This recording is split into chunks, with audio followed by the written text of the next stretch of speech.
ஒரு ஜாதகத்தில் தனித்த குரு யோகம் செய்யுமா? தனித்த குருன்னா அது லக்னத்தோட சம்மந்தப்பட்டிருக்கக்கூடாது, ராசியுடன் சம்மந்தப்பட்டிருக்கக்கூடாது. இது ரெண்டுடன் சம்பந்தப்படாமல் தனியாக இருந்தால் அது தனித்த குரு. அதே மாதிரி எந்த கிரகங்களின் பார்வையும் அந்த குருவை பார்க்கக்கூடாது. எந்த ஒரு கிரகமும் தனித்த குருவை பார்க்கக்கூடாது. அப்படி இருந்தால் மட்டும்தான் தனித்த குரு. அல்லது குருவுக்கு 7ல் வேறு எந்த கிரகங்கள் இருந்தாலோ, 5ல் இருந்தாலோ, 9 இருந்தாலோ அது தனித்த குரு கிடையாது.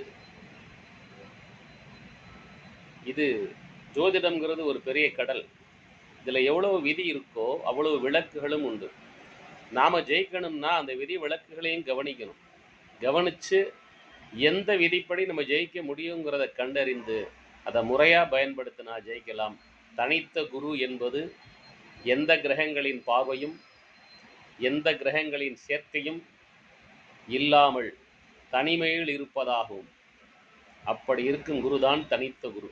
அந்த மாதிரி ஒரு தனித்த குரு இருந்தால் மட்டுமே அது எந்த இடத்தில் நிற்கிறதோ அந்த இடத்தை காரகோ பாவனாஸ்தி என்ற முறையில் வேலை செய்ய விடாமல் தடுக்கும்.